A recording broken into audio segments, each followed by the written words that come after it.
Hi guys, welcome back to my channel. Today I'll be showing you how to make this beautiful bread sausage roll. So if there's something you like, let's go. So guys, let's go right into it.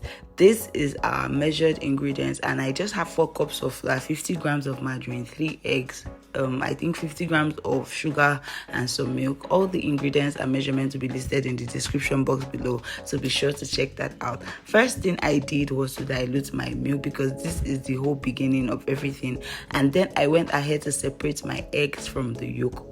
My egg whites from the yolk. Now you need 1 whole egg and 2 egg yolks. Guys, take a minute to look at the yolk of this egg. If your egg yolk doesn't look like this, please try to get golden egg yolks. Really, it doesn't matter, but I just like pretty egg yolks. Okay, so first thing, I poured in the milk into a larger bowl that can contain all my ingredients, then went in with my sugar and then the yeast. This is just 1 tablespoon of yeast and like 4 tablespoons of sugar. Yes, that is correct, but don't also forget that all the ingredients will be listed in the description box below. I went in with my eggs and then half of the margarine or butter that you're going to be using would be added to the liquid, and then I proceeded to pour in all my flour all at once, and this is 4 cups of flour. You need strong protein, high protein flour or a strong flour for this because it's a bread recipe, not a cake recipe, so you do not need cake flour for this. Use all-purpose flour, or if you're outside Nigeria, then you probably even have better chances of getting strong flour or bread flour. But in Nigeria, we all know we have one regular golden penny confectionery flour, and they also have lighter flour, but make sure you're buying a bread dough flour. Okay, ask the person you'll be purchasing from if this is a strong flour, because you need strong flour for anything that has to do with yeast because of how tedious it is to knead them. So you need something that can withhold that process and still give you a very fluffy bread. So guys, now I am just kneading this together, and it took a while to get all the ingredients in, so be patient with this process. Do not get tempted to pour in more water because it seems too difficult, because you're going to get a very runny dough. Once your dough looks shabby enough like this, you can then transfer this onto your work surface where you will be kneading it properly till it becomes a very smooth and soft dough.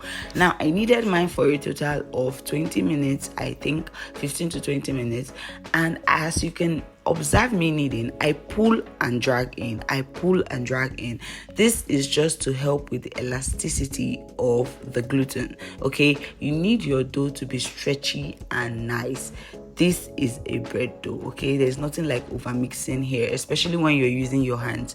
If you'll be using a stand mixer, it is best to keep your mixer at a medium mixing speed, not high, because when you leave it at high, it may overheat up your dough that it deactivates the yeast. If you've ever experienced that, even with your donuts, that is the reason, because you keep kneading on high. But if you're using your hands, my dear, go all in, because you have just 20 minutes to make this the best dough you've ever needed. So put in all your power and might, and remember, pull and push, or push and pull. I don't know how to say it, but just try to mimic what I'm doing. Try to pull with one hand and stretch it back in. That way it helps you knead faster, okay, and achieve the results you want faster.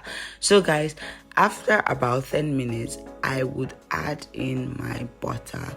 I added in my butter rather, and now I am just trying to form a smooth dough. If you notice, from this point and when the dough was still looking very fresh, it's a lot, and bubbles are starting to form already in my dough. This is how you know you kneaded well. If you indent your finger into your dough and it doesn't pop back up, my dear, go back and keep kneading because you're not done yet. Anyways, I oiled a bowl and then transferred in my dough into the bowl. I do not know why there was green coloring there. I kept that to rise for just 30 minutes, and in that time what am I speaking? In that time, I am going on to heat up my sausages and just toast them a little bit. So these are the sausages I'll be using, and they are franks. I don't know the brand, but you saw it. You can use any sausage of your choice. But guys, let me tell you something. These are called sausage franks. Sausage meat and sausage franks are not the same thing. If you've watched my sausage roll recipe, you would see the difference between this and sausage roll. So stop using this for your sausage roll. This is good for bread sausage rolls. There's a difference between all of them, okay? I already have a sausage roll recipe on my page, so be sure to check that out. Anyway, it's been 30 minutes and our dough has doubled in size. So now I am just trying to get it all smooth and nice again before I go on to dividing this. Now that's done, I'm going to try as much as possible to get this into 8 equal parts. Now this amount of sausage I'll be using for this recipe is only 6, so that is why I'm attempting to get this into 8 balls. Mind you that this can actually go into 12 to 18 balls depending on the size of your sausages, okay? If you're using smaller sausages, it can even stretch as far as 20. That is how plenty this recipe can get you. Mind you that you can also use this for the perfect burger buns. Just knead them to this stage and then let them proof and bake. You would get amazing burger bun, like burger bun that does not get soggy. This is the recipe for it. Like, I just gave you 2 recipes in one. Isn't that amazing? Anyway guys, now I'm going to show you different ways that you can roll out your sausages, rather different ways that you can shape them up to make them look beautiful. You know, in the beginning of the video you saw how different they were, the sausages on the tray. Some of them were zigzaggy while some just had lines on them. This is the part where I'm going to show you how to achieve all those things. So I took out just one of the dough buns that I rolled, and then I am just shaping it up so that it aligns with my sausage.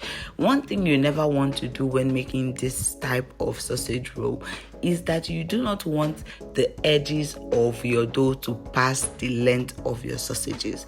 Why you do not want this is because while this would be second proofing, it is going to rise, and if your dough already covers every part of your sausages now, when it rises, your sausages will disappear.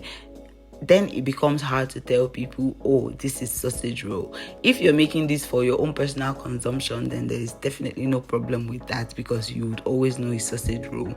But if you're making this for commercial purposes, I believe it is best to let your sausage poke out a little, just so that people know, oh, there's a hole in the middle and there's something in that hole, okay? People have trust issues, guys, so we need to always be sure of these things. So the second design I will be showing you is the crossover design, the one where it will have just lines on the body. So for this, you just need to roll it out enough for it to exactly, oh, this is the same design as the first design, and they are just crossover. Something I was trying to get like a braided kind of effect, although I didn't get this perfectly as I would have loved. But this is also one design that looked very, very pretty with the outcome. Another tip is just to make sure that that last edge you tuck it in, because when they would rise, it would unhinge or be separate. I don't know what to say, but it happened to one of the buns I baked, so be sure of that. So now I'm going to show you the flat rolled overlaid wrap. I don't know what to call them, so please bear with me and just keep watching, and I'll try to take you along as much as possible. So with this particular design, I rolled my one portion dough out into a log and then proceeded to roll it into like a rope like, and now I am just stretching out this rope so that I will be sure that by the time I roll it over the sausage, it would go over it. I flattened this out a little because I do not want it bulky, and then I proceeded to roll this over my sausages in a tilted manner just so that it creates this effect. Now this effect will in turn show lines when this bakes rather than just being plain. Mind you that you can also just roll your sausages however you would like. This is just effizies, like it's just to create, diversity, not because it's important or because it must be like this. But look at this, look at how pretty it looks. It just gives you a beautiful print. That is literally all it does, and makes your sausages look more appealing, because sometimes how plain they are, people would actually confuse it with the regular sausage roll rather than thinking that this is a bread based sausage roll. Now the difference between this sausage roll and the other sausage roll is that this is a bread loaf base and that is a flaky dough base, okay? And I make the flakiest one there is, okay? And this is not capping, like, guys, for real, I actually do make the flakiest sausage roll.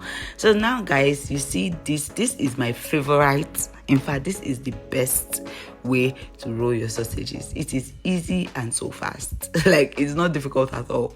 You just need to open up one side in lines, the other half you use to wrap around your sausage at least once, and then cross over the lines. Like, this is easy. You can even make a split on your sausages and turn this into a circle. Like, you see the way I bent it a little now, it can bend all the way to the other side and it becomes like a donutty vibe of sausage roll, guys. More ideas choke. So the remaining 2 dough, remember I divided this into 8. I left that as a bakka bun just so that I show you that undefeated, this is the best bread recipe. It is so diverse. Like, you can use this for whole breads, you can use it for panini breads, you can use this for bakka buns, you can use this for cinnamon rolls. Like, this dough recipe you can use for almost everything. So in fact, just try it out and let me know. Now that bread is getting so pricey, this is one of the recipes you can just make. Forget that you ever made it. Put it in your freezer and just be eating your bread calmly. Even if there are no sausages inside, you can use butter to eat it, and the bread tastes so good because of how luscious and fatty it is. Don't forget, guys, if you've not yet hit the subscribe button, please do that now. Make sure you follow me for more amazing recipes like this.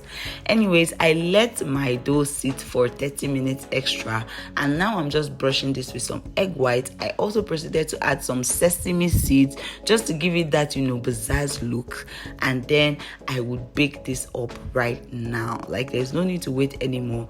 The egg wash is the last step once it's risen, and know that it would still rise some more in the oven. I baked this for 15 minutes tops, and guys, look at the bakka bun now. Look at how high this bakka bun is. Tell me that there's any supermarket you've ever bought a bakka bun that looked that good. None. And this is our premium sausage roll. Just take a good look at how beautiful the sausage roll look. Not burnt, perfectly golden brown. This is why you need a very yellow yolk, because your yolk also actually adds to how beautiful your sausages come out. Guys, these sausages, I let them cool down before actually attempting to break them open apart, and look at how soft that bread is. Just let me know what you think, and I'll see you in my next video. Bye.